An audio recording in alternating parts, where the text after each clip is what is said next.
Welcome to Game Crunch, your weekly video game podcast. My name is Mike Anastasia, and with me today we have Nick. Hello. And Brandon. What's up? And we're going to talk about games and things. Yep. Yep. We sure are. Yeah, we got games to talk about. We just had an exhausting episode last week. Oh, yeah. So get Nick's thoughts on all the news. Correct, yes.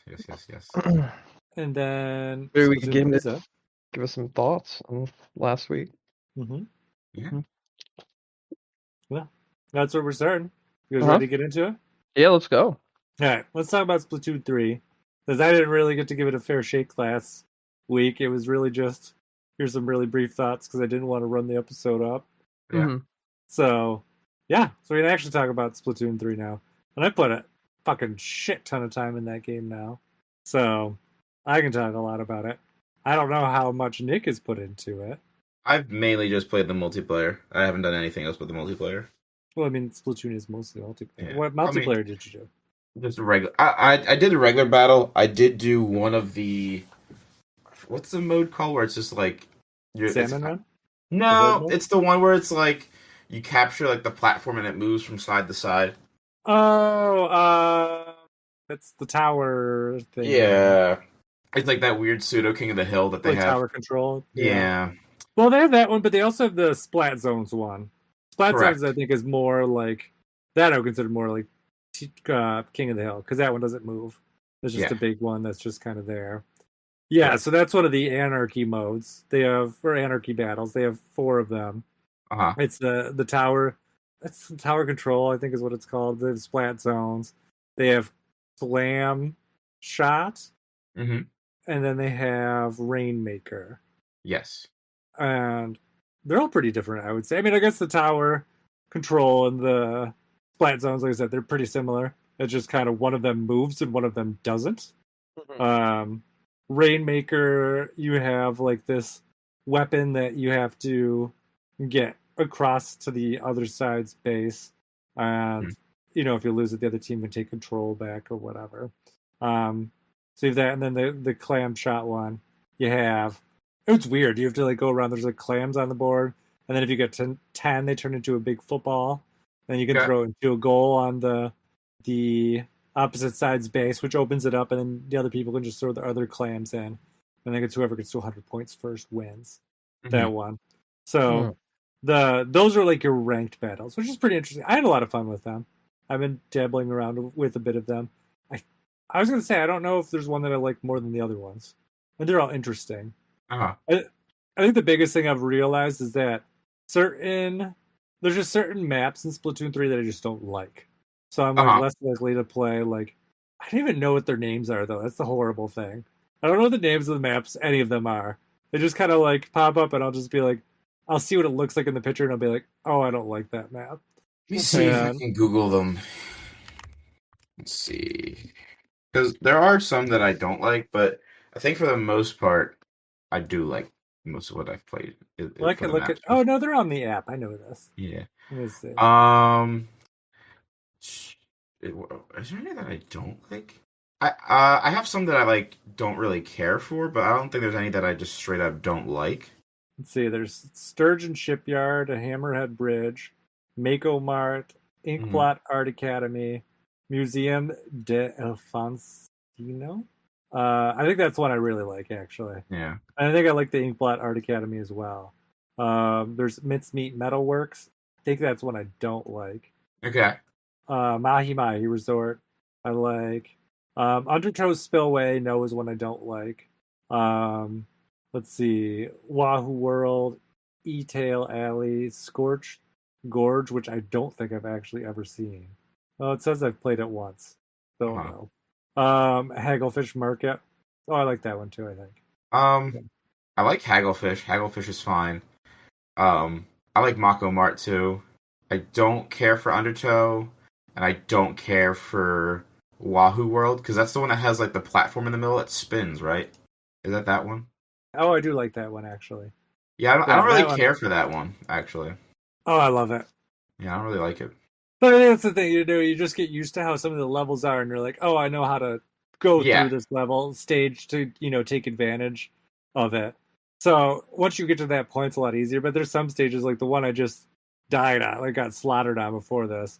Like the team pinched us off, and I just couldn't find a way around it. And it's a stage I already don't like. So I Yeah. was like, "I'll just keep trying." I'm like, I don't know where any of my teammates are, so God bless. So, but I mean Yeah. that's the crux of Splatoon. You know, you just kind of for a lot of them, you're just kind of unless you get your own team together and do like certain matches or whatever, you're kind of at the will of whatever you get.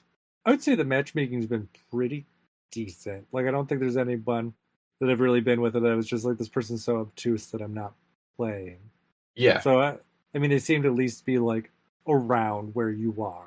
So that's been pretty good. I mean, I would say. Have you had any online issues at Yeah. all? Really? Actually, yeah. Many. Many. After the update, it seems like they've changed the detection for if you've left a game early or not. Mm-hmm. So back when the game first launched in that first kind of week, Yeah.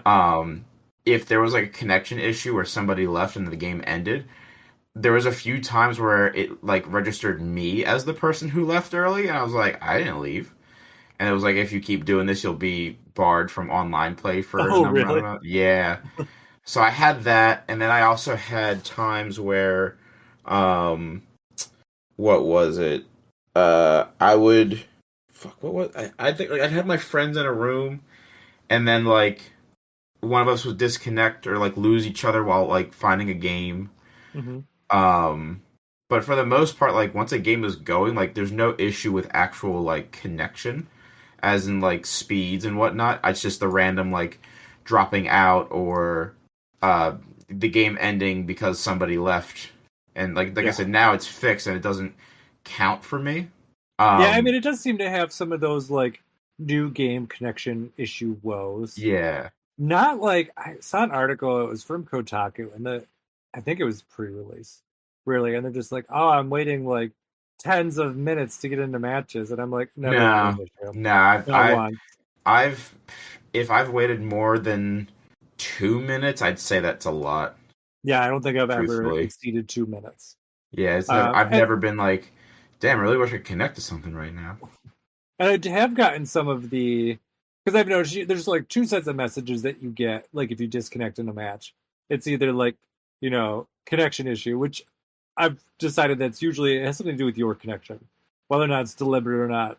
It's probably just a server issue, but for whatever reason, your Switch is just not able to stay connected to that match anymore. And then you'll get the other one that's like one or more people have disconnected from this match, which whenever that happens, it always seems like 7 of the 8 people always rejoin in the lobby. So I'm like, Yeah, oh, so that one wasn't me this time. So I got that. I've never gotten the if you keep doing this, we're gonna beat yeah, your ass. and that was So my thing. I was like, I didn't leave. Like, yeah, what are you talking about? I'm still here. Hmm. Nothing's going on. So So yeah, yeah, I mean, I said my experience online has been pretty good. Like when you're connected to a match, I said pretty much everyone's just flawless. Like I've not yeah, really had any issues. So that's been running really well. Um, I would say too, actually, now that I've had time to reflect on this a bit more, review wise, I know like a lot of the reviews for Splatoon 3 were kind of like more of the same. And didn't really seem to have too much to offer to differentiate it from Splatoon 2, yeah, which I've come to decide, at least personally, that as someone who enjoyed Splatoon 2, but didn't put a ton of time into Splatoon 2, especially as it evolved over the years, I think the big like sell here from the get go is like this is you have all the big exciting stuff from Splatoon 2 like available to you right away in Splatoon 3. Like the salmon run. It's running all the time. You can always play it. yeah. The anarchy battles, they're there. You can go and play it. A lot of like the weapons and stuff are more accessible. And it seems like they, at least customization wise, it just seems like there's just an extensive amount of stuff Correct. Yeah. available now. So So my the thing is with me with that, like I kind of had that thought at first, like, wow, this just seems like more of the same. But like in general, like speaking, like, and this is from somebody who played Splatoon 2 more casually. mhm. I didn't think that game really needed much of anything like change. Like, no game is perfect, but it also felt just pretty fine as is. I agree. You know, Yeah. I never like was playing this game like, man, I wish this was like this. Now, it obviously it has its normal like balancing issues and whatnot. Which I mean that comes with any kind of game like that. Yeah. And But some of the balancing is too. It's just kind of like which team you got stuck with. yeah, It's just like, I mean, there'll be times because I use the zapper, I love it, but there'll be times where it's like I just get stuck against a team of like rollers and distance weapons, and I'm just yeah. like, I got nothing. I'm like, I can't get close. There's nothing I can do. Where You you know, my pop on like a 4-stack basically that they all queue together and they're like, you know, yeah, communicating or what have you. You guys are making me want to play this game. it's fantastic, Brandon. I mean, It's I will very say, good. I compared to, I would say at least of the 3 Splatoons, this one's my favorite one, and at least currently right now, like my level of interest in Splatoon 3 is somewhere in like the obsession range. I've Yeah. been like just addicted to this game lately, and Yeah, I I've been don't. playing it every night. Yeah, I've been playing it like every day. I looked and saw where my stats were for Splatoon 2. Splatoon 2, I made it to like level 8. Splatoon 3, I'm like level 20. Like I've already put a disgusting amount of time into it compared to the last Wow. one. Because I like. I mean, if you look at like you have your turf war matches, those are fantastic. It's a lot of fun. And the thing I love about Splatoon, and it like the turf war matches, and it still holds true, is like pretty much anyone can contribute to a match, Yeah. and you even if you aren't great at shooters, you can still contribute a lot to winning, and I find that to be like just very nice. I mean, granted, I think that I can contribute a lot to shooting too now, but when I first played Splatoon 1, that was not always the case. Like you just kind of you grow into it as you keep going, which is nice. And that's it. Then you have the variety with the anarchy battles, and I will say I fucking love Salmon Run. I've gotten like really into it lately. That's like the horde mode, and it's just so much variety to it. I was so surprised. Because you'll go in and it's like I don't. Did either of you play Salmon Run before? I never No. played it in Splatoon 2. I think I did. Yeah, I think I so did. so what it is, it's a horde mode, and basically you go through like 3 rounds definitively, and there's a little bit of variety to them. They'll usually there's 4 weapons in rotation at any given time, so you will every round you get assigned a different weapon that's in rotation, which really sucks if you get a weapon that you really don't like. But usually they're like tolerable. Like I mean, I don't think any of the weapons in Splatoon are bad. It's just kind of like I don't use this weapon very much, so I'll see what I can do. But then there's these different. Basically, what it is, you have these hordes of like little enemies that will come out and swarm you, and then there's these kind of like mini boss ones that will come out, and they have different tactics to get rid of them. And when you blow them up, they turn into 3 golden eggs, and then you got to get them back to your base and deposit them. And you have X amount of time to get whatever your quota is in to go on to the next round. If your team gets all wiped, then you lose, obviously. If you run out of time without meeting your quota, you lose, obviously. So those are the 2 things. You can revive your teammates. So you have different things like that. And it keeps going. Like so, but there's different the stages will change, like the water levels will change, or different objectives will change. Like even when it surprises me even still. Because either like when you go through your training, they're like, oh, here's all the bosses that you might encounter. But then as you play, there's like special bosses that will just randomly pop up. And it'll be like one of them is where it's just like they target one player and just every single fucking enemy just fucking runs at that player. And so the rest of the teammates kind of just have to do what they can to hold them off and keep them alive while still there's enemies mixed in that have the golden eggs that you have to get and get those without getting yourself killed. Or there's ones where like the golden enemies will like hide at different spots in the stages. You have to kind of go around and hunt for them. Or if depending on I'm not quite sure how it's triggered. There's a meter for it, but I don't know what it depends on with the rest of your teammates. But there's a meter where like you'll get into like a 4th round with like a giant like Godzilla style boss, and that you have to work together to take down. It's a lot of fun. Like sometimes, yeah, it sucks. You do get into shitty teams where they're just kind of worried about themselves and don't worry about everyone else, and then you just kind of fall apart from the seams. Then you get ones where like you all mesh together, and it's absolutely glorious. Yeah. So it's a lot of fun. I think it's I want to play this. Basically, I think the rest of the year I can't buy any more games at this point in time because of everything that's going on. But this is at the top of my want to buy list. oh yeah, I would say it should Yeah, be. it's very good. I hope that I know there'll still be players, but I hope I can get this for Christmas and that there'll still be a huge player base. I'm sure sure there there will still be. will be. I don't think It'll Splatoon be 2 ever died off, really. it'll be like one of those things where, like how people got Call of Duty for Christmas and like it reignited the player base kind of because you kind of had that slump in between the game when it came out and then Christmas time. Oh, So that's true too. And they're talking about major DLC for this game already. correct. So that will Yeah. draw people back in. And there was one more thing I was just gonna say. Because basically right now all of my games are coming from Game Pass. Yeah, I mean, Mm-hmm. Oh, I remember what I was to say. The sales for this game, we talked about it last week because it was like breaking news basically when we recorded the episode. But this was the best-selling game ever launched a game for Japan.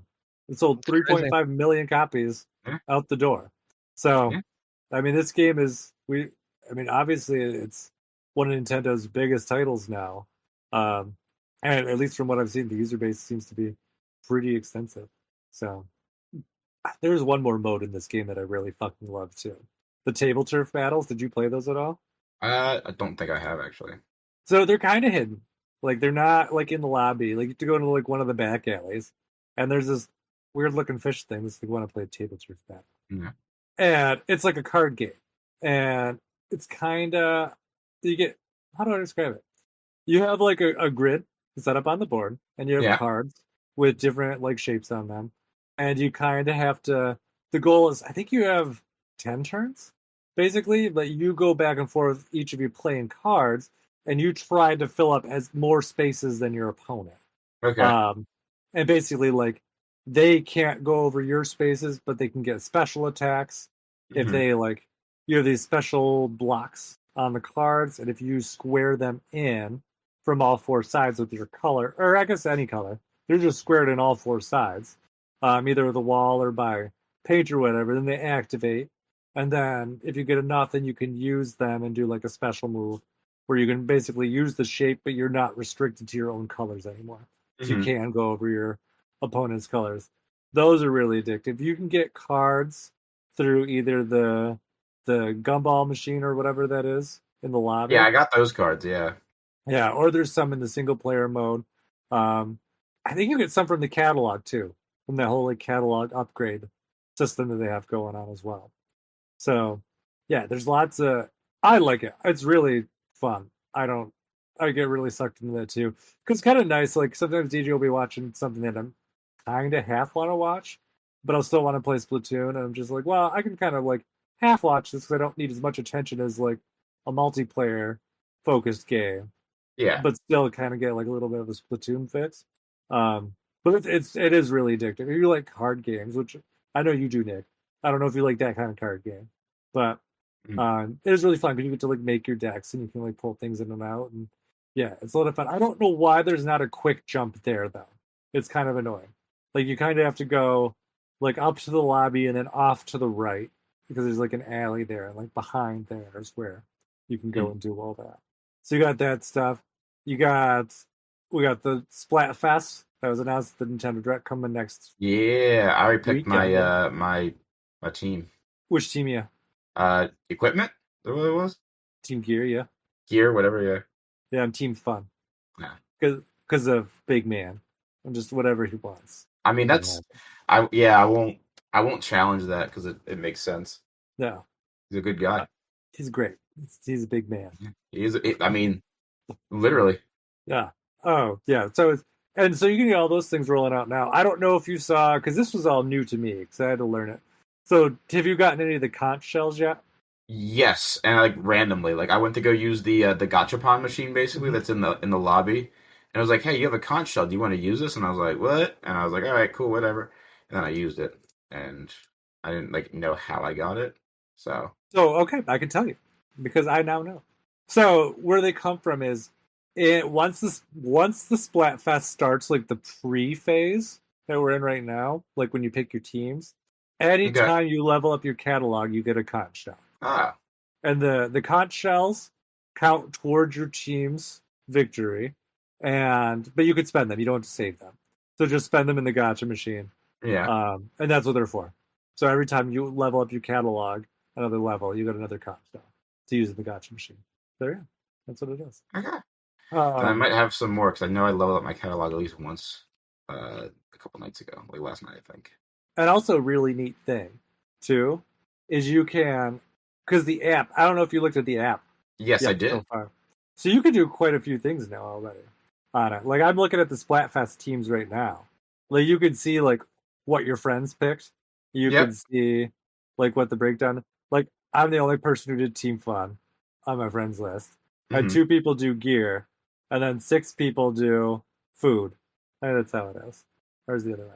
Oh, no. 6 people did gear. 2 people did food. Grub. And then I'm the only one on fun.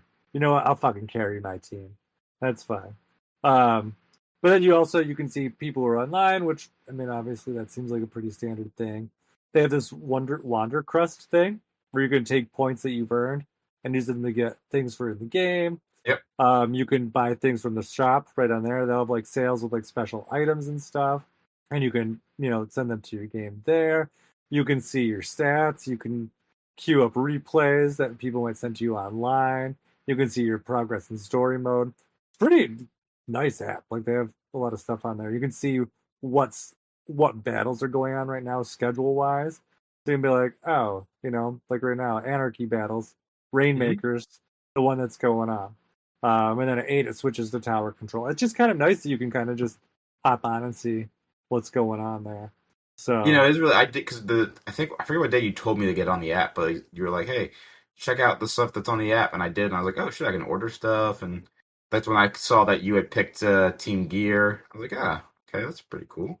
I don't really ever use this app otherwise, so I might as well. I've not put it on since I've installed it. I don't think. Yeah. Maybe I think maybe I ordered something from like Animal Crossing once because I think there's like maybe a special item or something you could only get on there.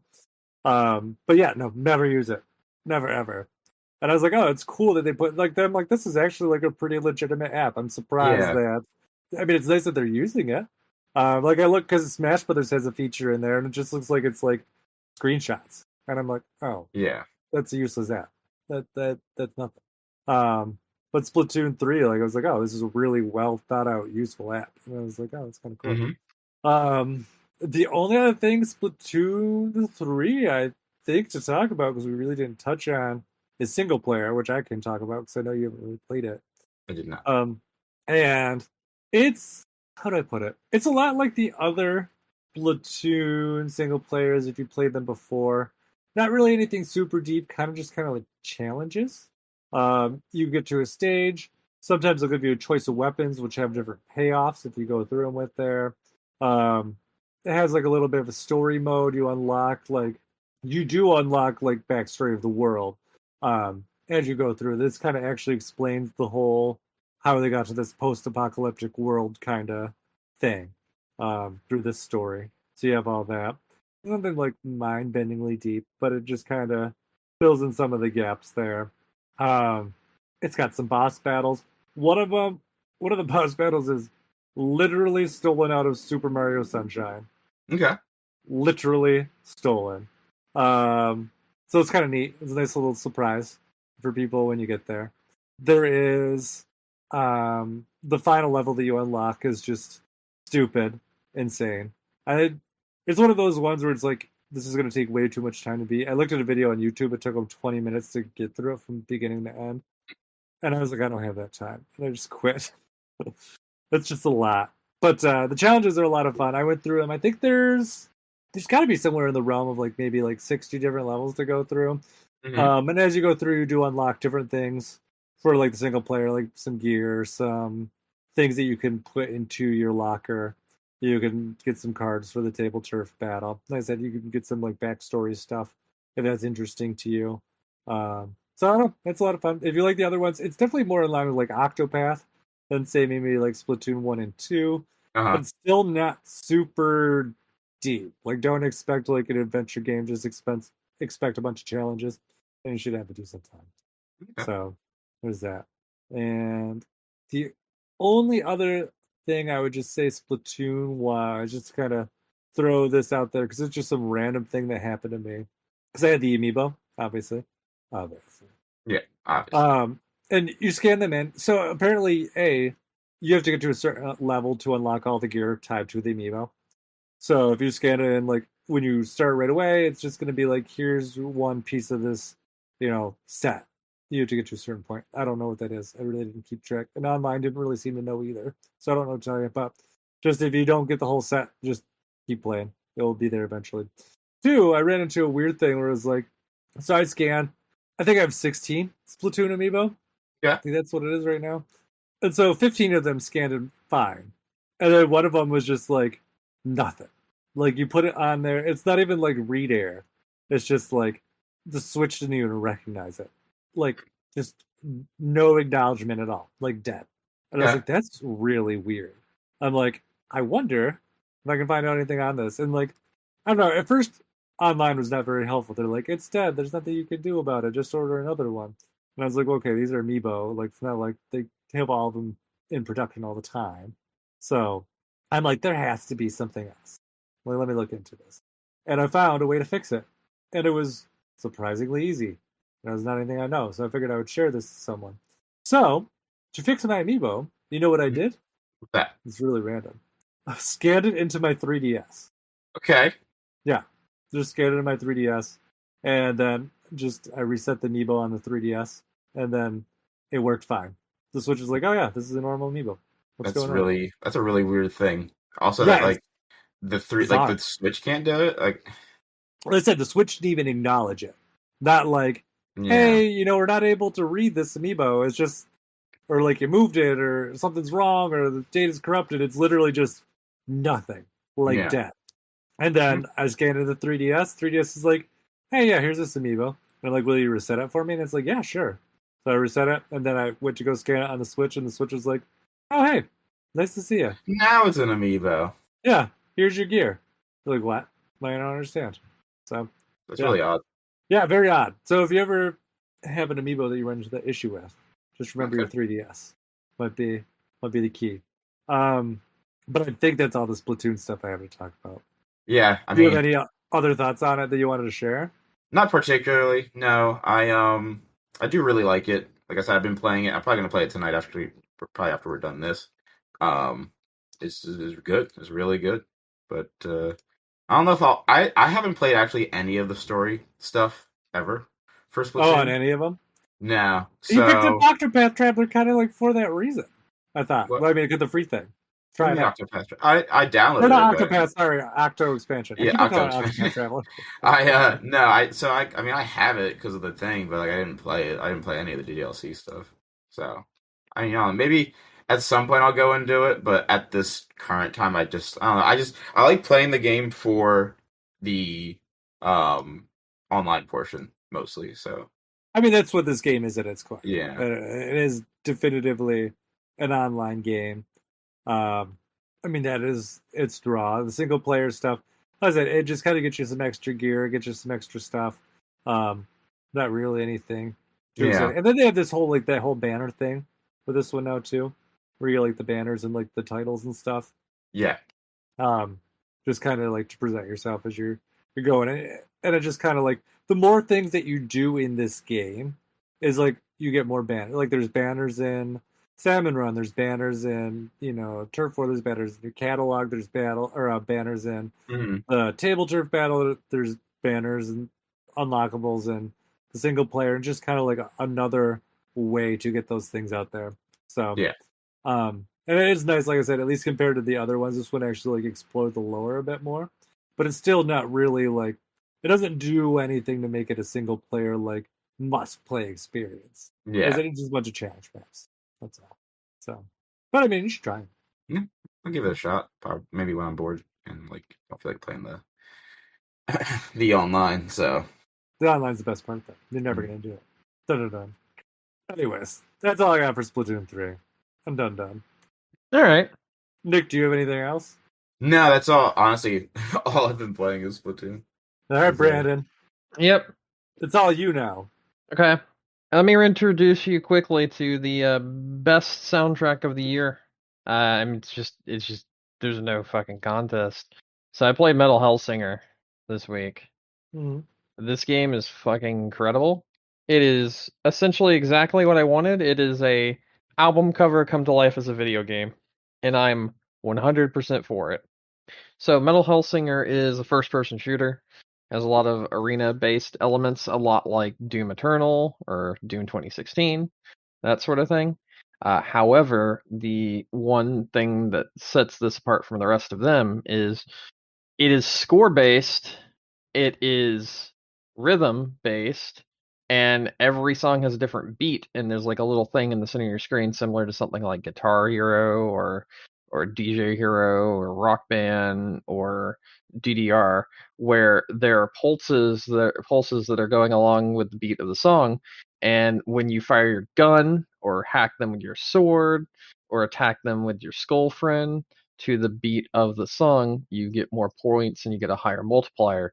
As you get a higher multiplier, more instruments from the song that's playing in the background are introduced to it, and it changes the beat of the song dramatically, thus making you have to stay on beat, but then it creates a new beat, and you have to keep up with the new beat so that you can create even more beats until you eventually get to a 16x multiplier and have the entire song play.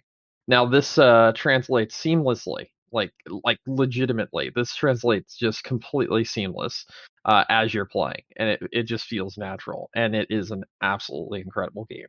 Um, Play this if you have Game Pass and you like rock music or metal music. Play this. It is incredibly good. It's very short, sitting at like 4 to 6 hours to finish the entire campaign. However, if you're playing it already on Game Pass, that doesn't really fucking matter. And on top of that, the game itself is a game that begs to be replayed over and over and over again because of the type of game that it is. So, yeah, that's one of the games I played this week. Any questions? I plan on downloading it on my Good. on my As you Xbox. should. It's Mhm. incredible. Any other questions? I got nothing. You got nothing. Okay. I mean, it But sounds this interesting. this will absolutely be like contender for at least best soundtrack this year. And they also did something that is insane and unheard of. You know, when you Twitch stream or something like that, there's always streamer mode for games because the music can get you DMCA'd and that sort of thing. Yeah. Since every single song in this game is produced specifically for this game, there are no DMCA restrictions on this game, period. You can play the entire game start to finish with no worry of having to deal with copyright strikes or any of that sort of thing. They have completely removed any form of DMCA protection from this game so that if you play this, you can play this game and stream it to people the way it's supposed to be experienced Oh, good. with all the music intact and with every single bit of it intact, which is very, very nice because there are plenty of music games that don't allow you to do that. Yeah. No, and if for a game like that, it's essential, especially if you want to get people out there like to know about it. This was one of the most streamed games this weekend online because of that. So that was really cool. I also played the new Call of Duty. Does anyone Oh want yeah, to I forgot that know was some a things about this? that was for what PlayStation users. It was free. Yeah, PlayStation users, it was free for How is it 2 days. good? I No. I don't know. I don't like any of the maps that they present us with in the beta. The maps all feel kind of samey, and they don't really do a whole lot to stand out, in my opinion. And then on top of it, um, the game itself has very many choices that were made that I don't necessarily agree with. There is a heavy emphasis on holding your ground and that sort of thing of camping in this game. Like very much so.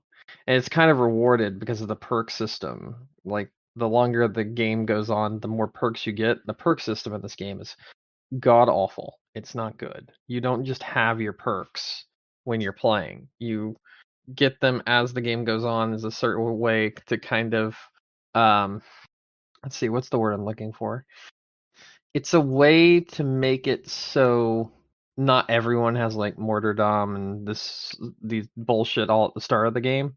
But by doing that, it kind of just makes the perk system feel completely useless, in my opinion. And yeah, so I don't like the perk system.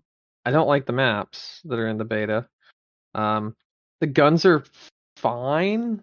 They even feel pretty nice to shoot, like some of the assault rifles do.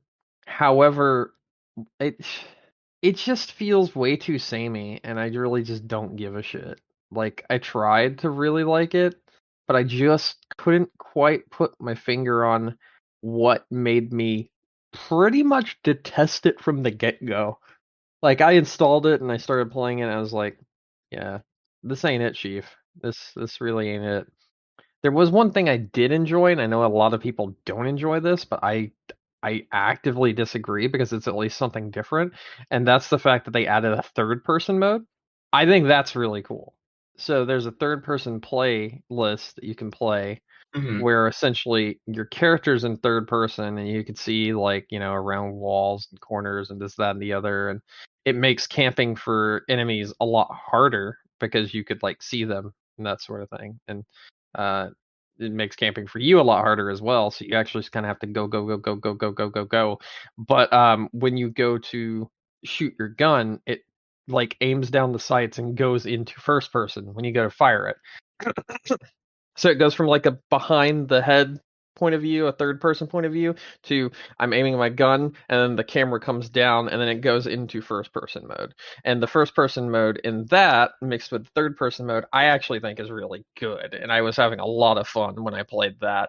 But just the normal mode does not feel good in my opinion. It just doesn't feel good. And I can't quite explain why, but I just don't like it. I'll say there's a lot of options here, which I mean, it needs to be because it's like a next gen game. So you need those options. But of those options, the only one that I think is really helpful is the FOV slider, which they do have an FOV slider. It's 90 FOV for third person mode and it's 120 for first person mode. And I think that's a really, really good trade-off there, especially since, these new consoles are able to push something like that and actually make use of it. But I just can't quite put my finger on what makes me not like this at all. It's just not fun, in my opinion. But, I might change my mind when I'm able to play more maps, but I really just don't know. It's not that great. That's unfortunate. I did see the third person mode, and it looked fun. Like I would give it a shot. But I also know like Call of Duty purists would probably look at that and be like, "Ew." Yeah, definitely. So I mean, you got to do something to mix things up in there. Yeah, I guess so. I mean, Call of Duty's been going on for a while now. I don't know. I never got the yearly shooter things. I mean, I guess there's some value to it, but I just feel like, you got to be spending a lot of resources to make an exciting, compelling new game every year from the same series. I don't know. It's got to be difficult. Definitely not envious of trying to figure that out. Yeah, maybe they'll figure that out one day. Maybe once Microsoft buys them. Yeah, probably. If the UK doesn't shut them down. I think that was news last week. I don't think we talked about it. UK It's was just stupid. what, just the whole Microsoft purchase thing? No, them trying to shut down Microsoft for the purchase. Oh, A lot of people are pretending like Microsoft has a gigantic fucking monopoly by going and buying these people, but they're not even in like the top 5 and they're barely in the top 10. And most of the like top ones are essentially a lot of like Chinese free-to-play mobile game companies that have come over and just like bought big massive corporations okay, and like Tencent. developers and exactly like Tencent. They bought massive amounts of things and like no one fucking batted an eye at them. Even many people fucking cheered for them for some reason. I don't know what the fuck that's all about, or they support them. But then like Microsoft, I swear to God, it's only just because people want to have a console war. People want a reason to have some kind of console war, and they're trying by by pushing this whole agenda that like, oh, they're just trying to form a monopoly when they're not even close to one. Like they're nowhere near.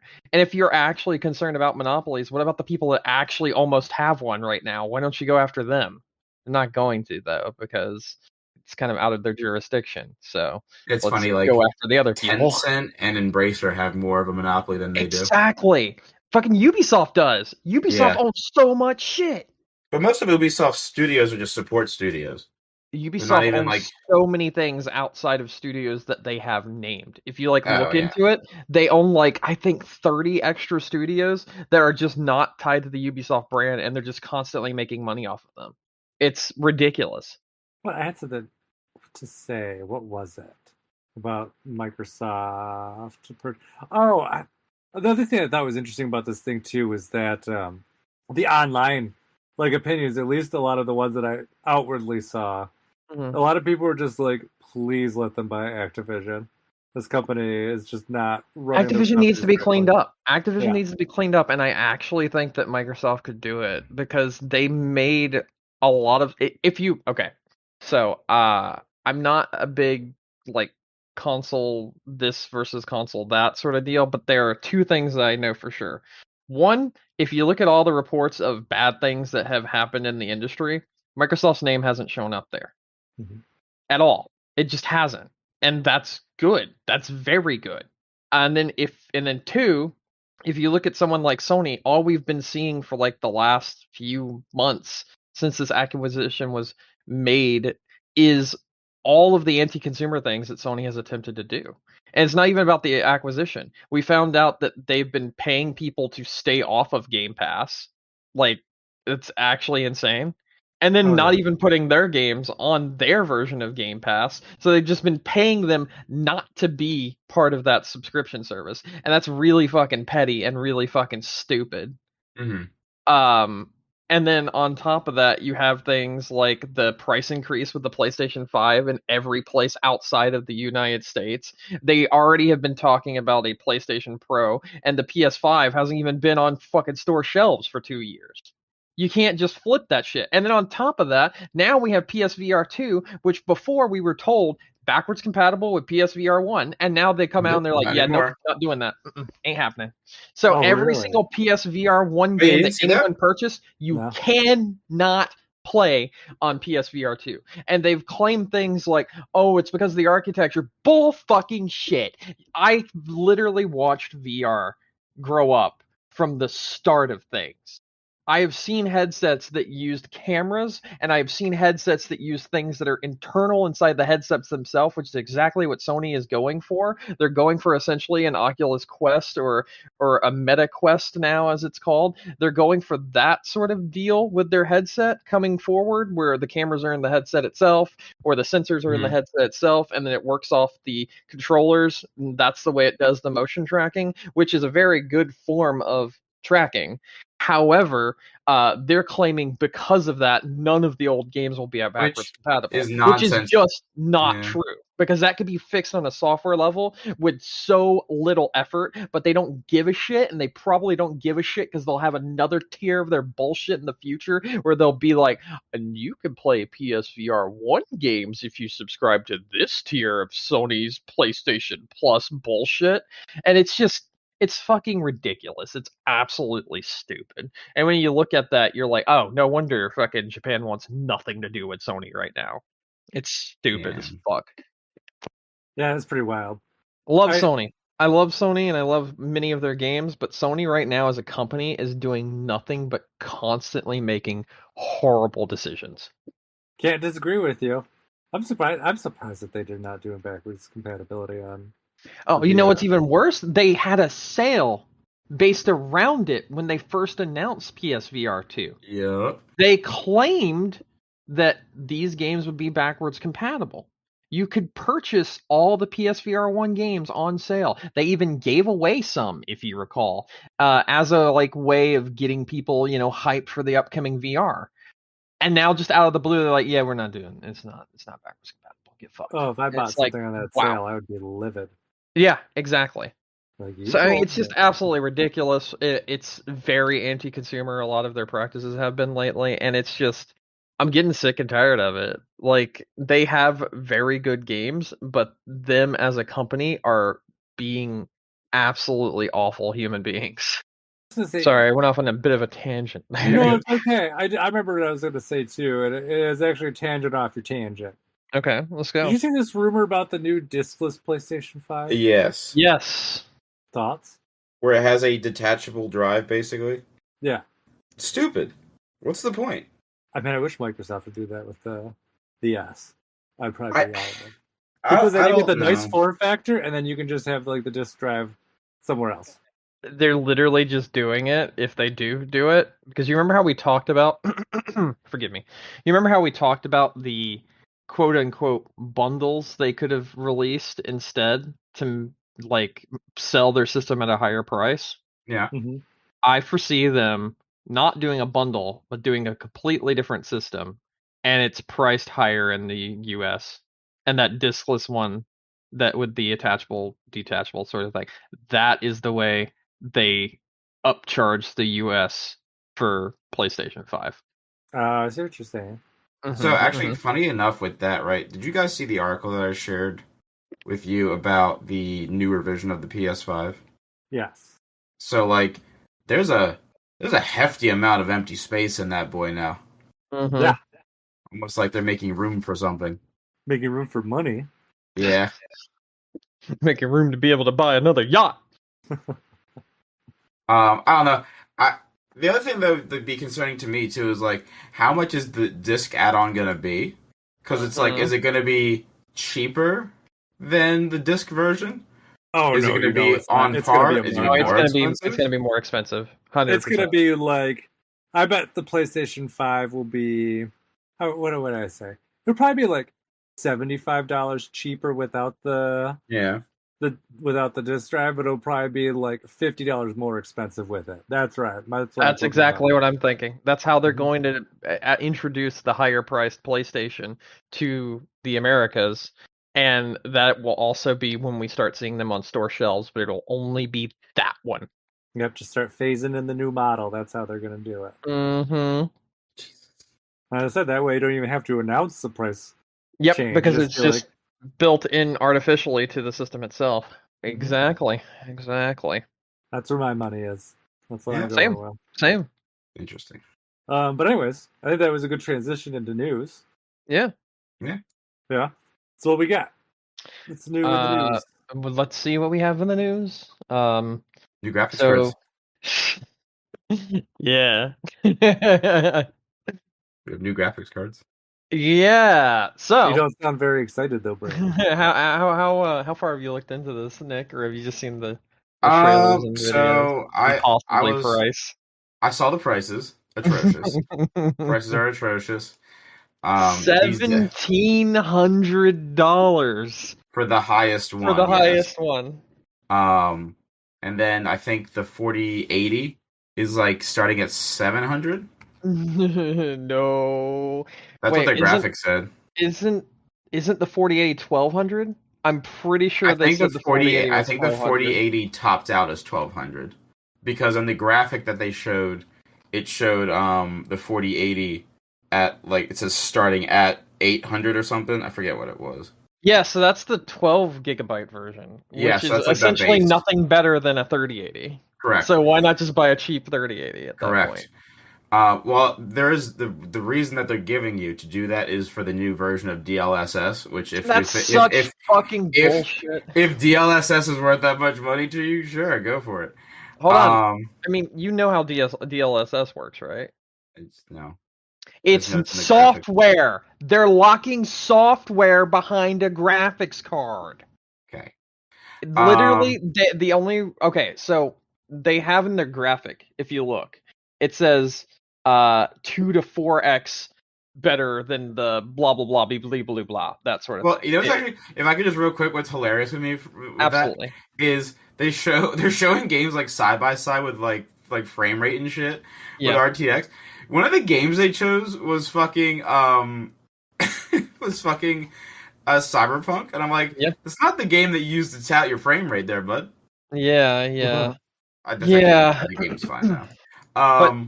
It sold me on the 30 series. the 30XX series. Yeah, it did. Because Yeah, now I it don't need to did. buy it. And then you're gonna have all these nerds who are like, I need the newest best thing, and they're gonna go and buy Yeah. that. I mean, I guess it's cool. I don't know. I don't really see the.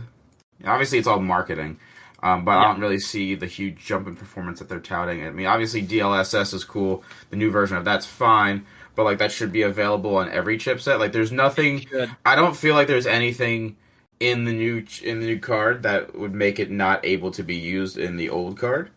Um, Yes. so like that's kind of silly. Um, but otherwise, cool for them. I won't be buying any of those. I'll probably buy somebody's like 3070 or 3080 and be happy.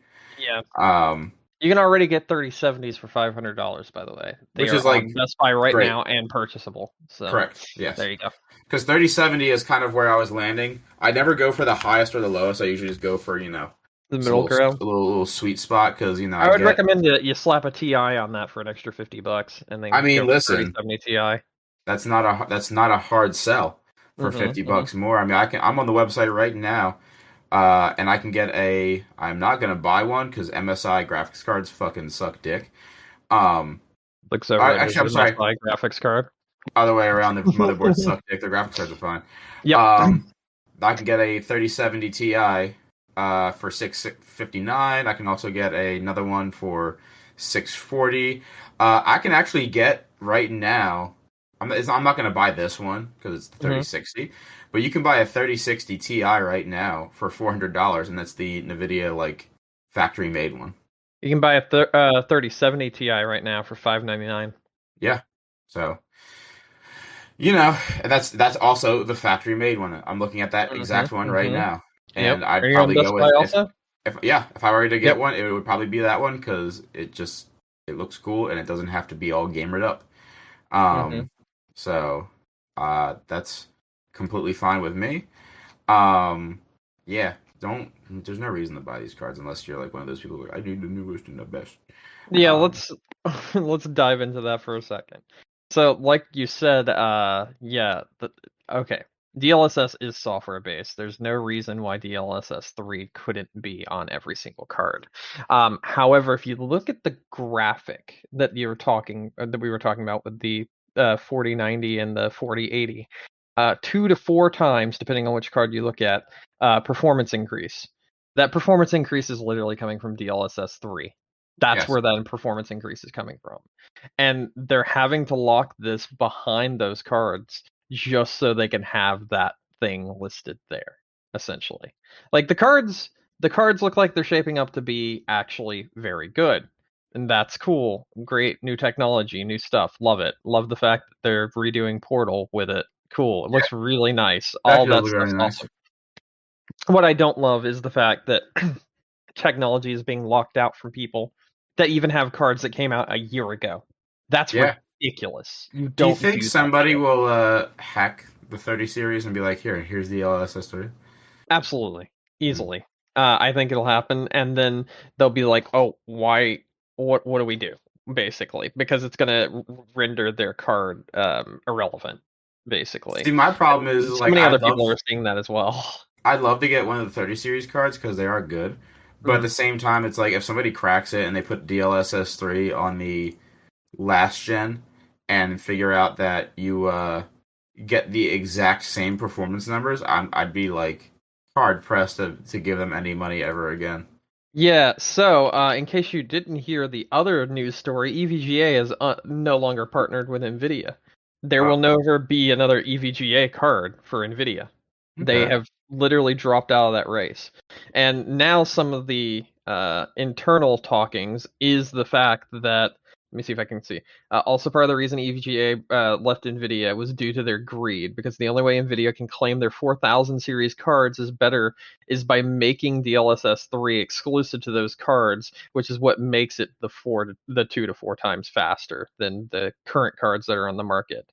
Including the ones that recently just came out. And as such, it looked like, that kind of very manipulative marketing was not something they were okay with. So they were just like, no, I'm not Good on doing them. this. So that happened. But yeah, this just looks So fucking stupid. I'm so upset with the way this is handled. And the only reason why they're making these cards like $1,800, like $1,300, is because they saw scalper prices for the Oh last set yeah, of cards. And they're like, oh, we can just get away with this. Let's do it. And they're going to. And it's absolutely ridiculous, but there are enough people that have looked at these cards already and have completely written them off since they were announced because of how ridiculous the prices are. So, yeah, it's crazy. This is absolutely insane. I just don't understand why they would do this. I think a graphics card cutoff price should be top of the line, $1,000, maybe 1,200 at most. But this pricing is absolutely batshit insane. yeah, yeah. It's fucking atrocious. Yeah. But that's a thing that they showed off today, so I figured that'd be worth mentioning. Yep, absolutely. I guess we'll save the biggie one for last. Yeah. New Yakuza game announced. Well, And port they've announced, changed the name. and they changed the name officially. Yeah, It's not just a port. It's brand new, built from the ground up. They're just using the original game, like remaster. it's not even remastered. That's the thing. I don't know exactly. So people have wanted to play Yakuza Intergrade. Ishin since forever, and it was released on PlayStation 3, and now it will be a PS5 game. So it's a little bit of a jump in generations, but on top of that, like how they had like the Yakuza Kiwami and Kiwami 2 and that sort of thing, those games Yeah. which were like rebuilt from the ground up. That's essentially what they're doing with this. But now the games are being called Like a Dragon instead to be more in line with the Japanese titles for these games, which is really cool. Yeah. Yeah. So I can't really give away some things that were announced because it spoils the entire series, but I could tell you, they announced Yakuza Ishin for February 22nd, 2023 on PS5, PS4, PC, that sort of thing. I think it's also on Xbox. I don't remember. I can't fully tell you. But moving on from that, they also announced Yakuza, or sorry, Like a Dragon, the man who Build the world. no, it's something about his voice. Hold on. He look like a New man. Yakuza game. Hold on. The man who erased his name. Like a Dragon, the man who erased his name. And finally, Like a Dragon 8. So, Like a Dragon Ishin is, like I said, a rebuilt from the ground up for next generation consoles and also PS4 version. Actually, I don't even know if that is on PS4. Hmm. It probably is, if I had to guess. No reason to leave that money on the table. Okay, but anyway, moving on from that. The second game, which is the most important and interesting one. This is going to be like a 10 to 15 hour game. I think it's between 8 and 15 hours is what they're saying, which is a very low amount for a Yakuza game. That's practically unheard of for a Yakuza game or like a Dragon game, whatever you want to call it. They're normally into like 30 to 100 hour range because they're very, very long games. But The Man Who Erased His Name is a little side story that will bridge the gap between Yakuza 7 and Yakuza 8, or Like a Dragon 7 and Like a Dragon 8, and will bring both of the main protagonists in the Like a Dragon series together for the first time. And in Like a Dragon 8, you will be able to play as dual protagonists, Kiryu from the original Yakuza and Like a Dragon series, as well as fuck, I can't remember his name. Holy shit, what is his name? What is the main character of Yakuza 7? 7, damn it. Ichiban from Yakuza 7 or Like a Dragon 7. So Ichiban is what changed the entire series into a turn-based RPG game, which is what happened with Like a Dragon 7. And the interesting thing about that is that Kiryu was in the beat 'em up games, like the button masher, the brawler kind of games. So bringing those two together and mixing their playstyles for one specific game, that seems like a really interesting idea, and I can't wait to see how it pans out. So Yeah, 3 games. One bridging the gap between the original series and the new series. One that is a full remake from the ground up of a PlayStation 3 game that never got localized, and one that is a brand new title that will combine both of the main characters from the series together into one game. So that's super cool that that's happening. If you played through the entire series, that last game, you're probably thinking to yourself, "What?" So, yeah, I'm also thinking that, and I really am excited to see where the fuck this is going. But also, my God, they need to let Kiryu's voice actor have a break. My man cannot rest for 3 seconds. He just continuously has to play that character. So yeah, I'm very, very excited for this series going forward, and I can't wait to see what happens next. There you go. That's what I have to say about that. Okay. That's very exciting. I mean, I know you love it, so it makes a lot of sense. It's Maybe it's input. one of my favorite series. I own every game that you can own for this series. Yeah. Yeah. Oh, I guess I should add the other thing. Everyone during this conference where they announced these 3 games kept being like, yeah, what about Judgment? Yeah, but what about Judgment? What about Judgment though, guys? And then immediately after this conference, without giving any kind of heads up, Judgment 1 and 2 dropped on PC out of the blue. Wow.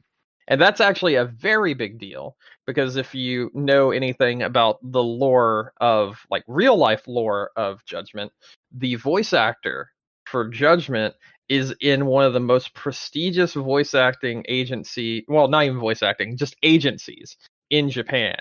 They are like one of the oldest agencies, and as such, they're very stuck in their ways. They have been fighting for, like, since the Judgment games released to not allow them on PC because of the fact that you could mod out their cash cow and turn him into someone else through modding. And as such, after continuously fighting to not have the game appear on PC, it got randomly dropped after the conference, and both games are now available on Steam. Oh, very random. It is very random. But now you got it. Well, I haven't bought those yet, so. Oh, you will, Brandon.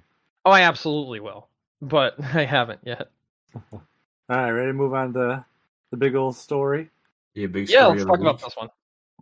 Probably of the year. Let's be honest. This is a big fuck up somewhere. Oh yeah, yeah. Someone's probably going to lose their job over this. They Well, gotta. I don't think it's anybody internally. From what they're saying, it No, was no, I'm an not. No, I'm sorry. Let me rephrase. The leak didn't sound like it happened internally. It sounded like they It were did not. hacked. But the fact that they had it in a state where it could happen is Yeah. probably, yeah, like someone was not where they needed to be security wise. So I'm not sure if that's the case. Sorry, hold on. So we're talking GTA 6 being completely leaked, like source code and all. Yes. This is a incredibly interesting story to the point where you could make a movie about this. And this is where I wanted to come at you, Mike, because you were saying someone's going to get fired for this. I don't think anyone's going to get fired for this, because if anyone was going to get fired for this, they would also be fired from Uber. Because if you don't know, this is being called the Uber leak, because the same person that leaked everyone's details stole so much information from the company Uber last week, or 2 weeks ago now. They're the same ones that stole GTA 6. So, yeah. So, I didn't know that, but I do know yeah. that Uber is massively hiring security experts onto their Yes. thing. Because I mean, So- that's the thing. I feel like at least this is how it is to me. I mean, I know, especially working in healthcare, I've seen. I mean, I know not every system is infallible, and your greatest weakness is your employees, because they are the ones who accidentally open the doors. Yeah. But at the same time, it also makes me kind of wonder if they were putting the money where they should have been to security. I always think it's one of those things that I feel like, and you see it a lot of times with these companies, just all of them, where it's like it's something that always like it's never going to happen to me. Like they just do kind of the bare minimum, and they leave their stuff accessible enough that something like this can happen. Yeah. So this person's been claiming that they can pretty much hack anything that they want. Well, at this So point, I this feel is like they can say that no one's going to challenge yeah, yeah, but that's the thing. So like we don't really exactly know who this person is, but we do know that like the things they said they were going to hack so far, yeah, they've done it. So it's not necessarily so much that these companies have security risk as that this person is way like a whole new kind of cat when it comes to this He's sort just of really deal. good at what he does. Yeah, Mhm. exactly. And as such, like this is something that a lot of other companies are going to be wary about going forward.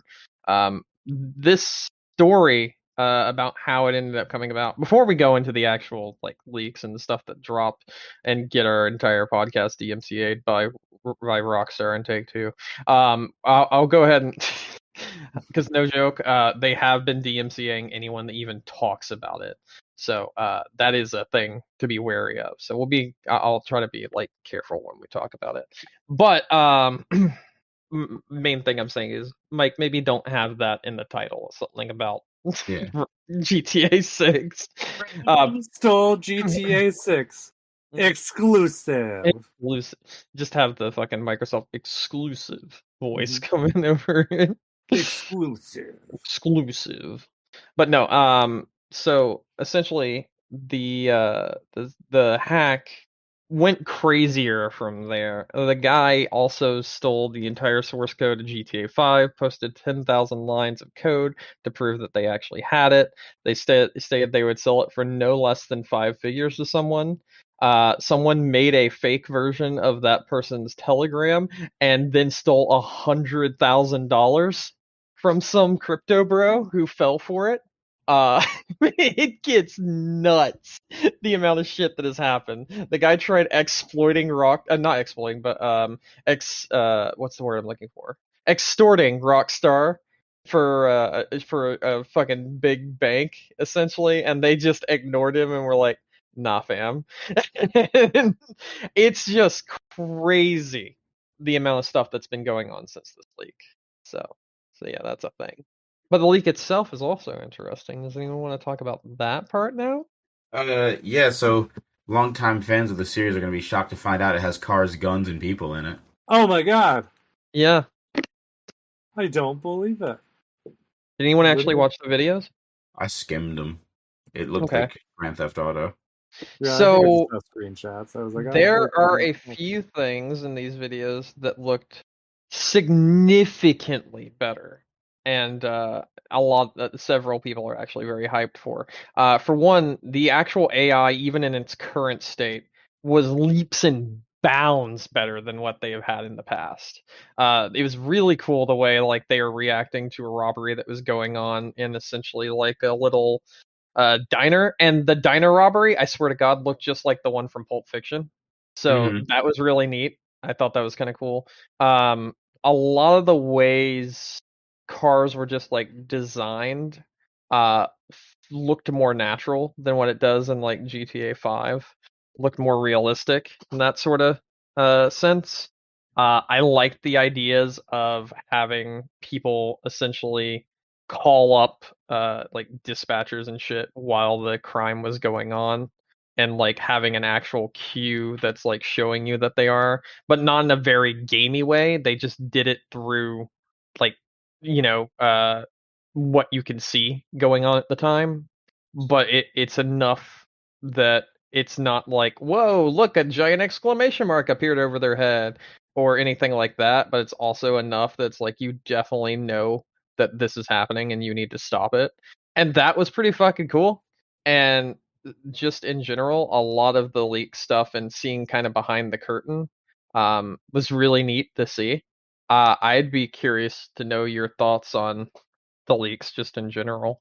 So Um, I don't know. I mean, it's definitely shitty because it's like it wasn't just like footage, right? Like it was the source code, which yeah, has a lot of very important things. yes, but they have not Um, released GTA 6's source code. They said they're holding on to that. yes. Only GTA 5 source code is up for sale right now. Which, if that Um, person did sell that to someone and they did nefarious things with it, they could absolutely destroy the entirety of GTA Online yeah. right now. Um, But other than like the fact that like that is kind of shitty, Mhm. the actual things themselves. What's more so annoying me about the leaks is not the content that was leaked out, but all the people looking at the content and being like, "Wow, this looks like shit." I'm like, "Yeah, it's pre fucking alpha." Yeah, Yeah, there's a exactly. reason this hasn't been Idiot. announced. Yeah. I think most of this pre-alpha footage looks better than anything that Ubisoft has done in the last I 10 mean, years. yeah, 100%. The pre-alpha for GTA 6 looked like a finished product from Assassin's Creed, but like it was funny too because actually a developer from Gorilla, I don't know who exactly what it was, showed a video today of like pre-alpha footage or a pre-alpha screenshot of Horizon, where the main character was like a Hellgast shooting at like a pre-production model of like one of the giant like mecha dinosaurs.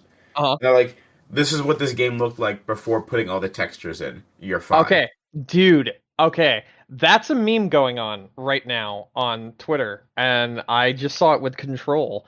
And many developers are coming out and showing what their game looked like Yeah, pre-alpha, and it's really fucking cool. I wanted to it's talk about funny as that too. shit. Oh, that's pretty Yeah, nice. it's super neat. Like the Control one had like a literal floating box that said something along the lines of "throwable object is here," and it was really funny, like the way it was designed, and like they just had like kind of the main character just like floating instead of flying, and like I think the trend right now is like hashtag graphics are worked on first or something like that as like Uh, a very clearly sarcastic thing because they're not worked on first, and it's showing like a behind the scenes of all these major titles that developers worked on and how it looked before it was like even ready to be shown. So like yeah, kind of like a we stand with Grand Theft I'm Auto looking at sort them of right deal. now. They're awesome, aren't they? Like some of these Yeah, are really fucking cool. I think I found a funny one. I want to see. Mm. But yeah, no, I think that's got to be like the most annoying thing to me. Yeah, there's a lot of really stupid things that I saw that Like made this me game be looks like, really? unfinished because it is actually. Yeah, Yeah, yeah. I mean, it's it's not coming not out finished. tomorrow. Yeah, No, it's not even coming out next year. You'll be lucky if you have a trailer by the end of 2023. that's true. Yeah. So I mean, like that part of it annoys me, Yeah. but otherwise, I mean, it's whatever. To me, that shit out of context, like obviously shows off some of the stuff of the engine that's really good, and shows off some of the physics and whatnot. But like, you know, it when it's not presented in a way that becomes palatable, Hmm. to me, it like kind of takes away a little bit from it because it's like, well, I know it's not supposed to be like this, but now this is my first impression of it, and that's kind of going to be always there. Um, but I mean, otherwise, I don't really give a shit. I so Somebody posted a screenshot of Pong. They're saying it's the alpha for Mario Tennis Aces. Ah, man. I feel like, although I can agree with you in a certain sense, I really like seeing behind the scenes things. I mean, So that's I'm fun too. actually Yeah. very excited to see all this crazy shit. Uh, I like this, but the general public is just gonna look at this and be like, "Oh, this game looks bad. Why does this game look so bad? This Yeah. GTA 5 looks better than this." Which, by the way, right now, if you look at the stuff that they're showing, if you take away all the dev stuff and whatnot, and you just look at it as a whole, no, GTA 5 does not look better than this.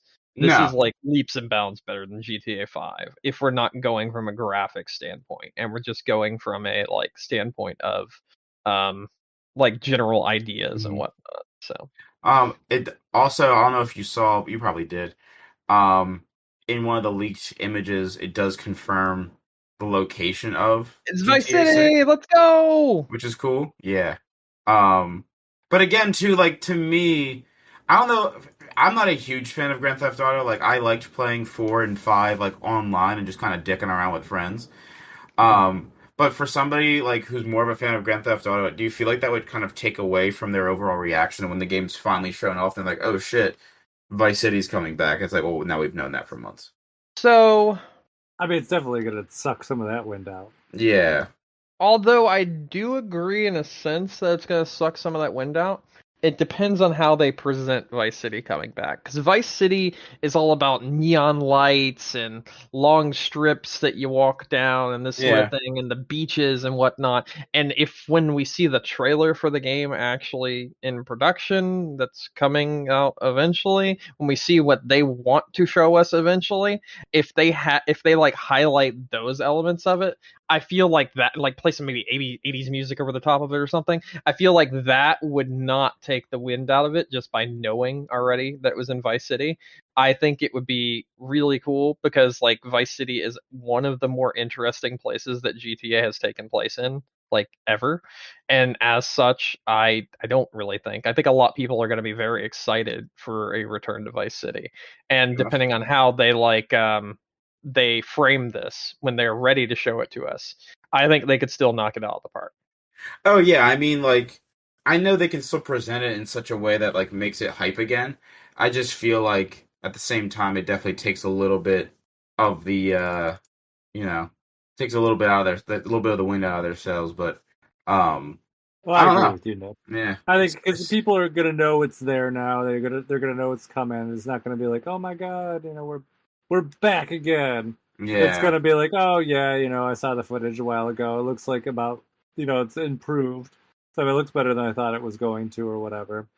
But yeah, I mean, it's at least that shock value's gone now. Yeah. The other thing though to consider is who knows if what impact this leak's going to have on the production too. So they actually came out with an official statement about that. Yeah. And according to their official statement, this should have no ramifications on production. Yeah, but they did also mention something about like the morale of people being like really down because they weren't ready to have their work shown off, and now people are judging it harshly because they're really fucking stupid. So I think when you look at it that way, uh, it probably will have at least some mental impact on the production crew. Possibly make it take longer due to the fact that, I mean, and that's good. It's good for it to take longer, but it's not taking longer for the right reasons. Like it could impact their Yeah. mental health in a negative way, and I just think that is kind of shitty. That's the one very shitty thing about this that I'll 100% say. I don't like the fact that people are judging things so harshly that aren't ready to even be shown. So Yeah, and Yeah. there's also inevitably, the developers are going to look at comments online. They're going to be like, "Oh, people don't like this. They don't like this. So we go in the wrong direction with this." It is early enough that they could still pivot on some of the stuff that they were planning. Like maybe they'll just be like, "Oh, you know what? Fuck it. Why don't we switch things out to San Andreas or something crazy?" That would be extreme. That would be a big makeover. But I mean, they're early enough along that a big pivot. They here, better not go back to San Andreas for a fucking third time. No, no, no. That's what GTA 5 is. That's in San Andreas. Yeah. So, I mean, like I said, I mean, at least in terms of what they're saying, like, yeah, I mean, you wouldn't expect any major changes to production, but that doesn't necessarily mean that it's gonna worm their way in there. And I'm sure the developers too, like you said, they even if maybe the gamers will still have some excitement over this game, like it's got to be exhilarating to when they have like those E3 reveals where the developers are watching like the trailer being unveiled for the first time and seeing all the people screaming or whatever. You'll lose that. Everyone's gonna be like, "Oh, here's Grand Theft Auto finally, cool, whatever." So I don't know. We'll see. I guess. I mean, this is gonna be. I would be shocked if this game was 2024 even. No, I think it'll definitely be 2024. I think we'll have our first actual trailer now. Probably now that I'm thinking about it and all this stuff that's going on, I think this will fast track a trailer, but I think it'll be a lot like a very this does not represent the game kind of trailer. You know what I mean? Like one of those CGI sort of deals. I think you'll get something at the Game Awards probably. Yeah, this I year. was gonna say that now. Yeah, I was just thinking about the gaming awards. It seems like something Jeff Keighley would take advantage of. Yeah, probably. Be like, I hear you have a game you want to show off. I posted a video for you guys, the early production footage of Control, and it's kind of incredible. Mm-hmm. Especially since Control is just an incredible game in general. pretty good though. Still even. Mm-hmm. Yeah. No, I think it's pretty awesome that a lot of developers are putting stuff out too. Just Yeah. to kind of, I think people, armchair gamers don't know what goes into. Yeah, I mean, Game design. you can say that, or you can say stupid people. That's probably the easier way to say it. A Yeah. lot of just general gamers aren't the smartest people in the shed. So, yeah. How many people are in the shed? Several, but they're definitely not the smartest. Mm-hmm. Do you guys have anything else you want to talk about? I think I'm okay. No, I think I'm good. All right, ready to wrap up? Sure. Absolutely. Well, thank you everyone for listening to us tonight. Don't forget to find us on iTunes, Stitcher, Google, Amazon, wherever you get your podcasts. You can also check us out on the website, game-crunch.com. If you want to reach out to us, we're on Facebook, Twitter, or you can send us an email at gamecrunchcast@gmail.com. Brandon. Hey, how you doing? Good. Any final thoughts? I think people should play Control and Metal Hellsinger. Definitely play Metal Hellsinger. Also check out Control. On top of that, you can also check out my eBay page. I believe you guys shared it recently. Thank you Yeah, for that I again. retweeted I it, yes. appreciate it very much so. I have just added some new items to it, including rare PS2 games, as well as some old plushes from 2002. I've got a lot of stuff. I also added, if anyone's interested, I also have comic books. A very very rare pack of basketball cards that are being sold for way underpriced. Yeah, I got a lot of things on there. Comics, Funko Pops, Naruto plush from 2002, Michael Jordan Legacy box sealed, Arctic and Alico 2 Melody of God, I can never pronounce the game, but the game's fucking sick. Everything's been tested. I hooked up an old PlayStation 2 and tested out the games. Everything is in perfect working condition. All the pictures are there, so you can see exactly what everything looks like. I need money, and it seems right now nothing is going my way outside of selling things off and going and buying and selling and trading and that sort of deal. So I'm attempting this way so that I can get up the money for my dog's surgery. One of the people that originally was going to help us completely flaked on us, so that was really cool. So things are in full-on crunch mode right now, where I'm just putting up as much as humanly possible. I've got more games to put up. I've got more stuff to put up. If anyone's in my area, I have an ultra-wide monitor I'm willing to sell you. It's the one I'm using literally right now. It's a gigabyte. 3,440 by 1440p monitor, and right now I honestly don't need it, and I just need the money more so than anything. Obviously, if you want, you can donate to the GoFundMe. If you don't want, that's okay too, but you could share it, or at least leave a kind message or something. That would be great. I would super appreciate that in these really hard times. Yeah, that's what I've got going on right now, and that's it. Yeah. Nick? We got nothing. Nothing. Nothing at all. Okay. Well, with that said, my name is Mike Anastasia. You can find me online. I'm Crush Penguin on Twitter or your favorite gaming console. And until next week, game on. Game on. You're a kid now, you're a squid now. You're a kid, you're a squid, you're a kid, you're a squid, you're a kid now. Ink it all now, up the wall now. Disappear, going back when you turn back attack. You're a squid now. Rise on the ink, and go Splatoon. Rated everyone 10 and up. What's going on? Much here. Nothing. Figured I'd do a match Splatoon fast. Or waiting for what's new and exciting with you. Not that much. It's Yeah. generally not a bad thing. It sounds boring, but boring is nice sometimes. Especially with all the stuff you've been having going on. Yeah. I just got killed by Mr. Business. He got me. Mm. Oh, it was nasty. Leaf Dough Game. Hello. He gave you the business. Yeah. The business. Business. Mr. Business. Mm-hmm. John H. Business. Yes.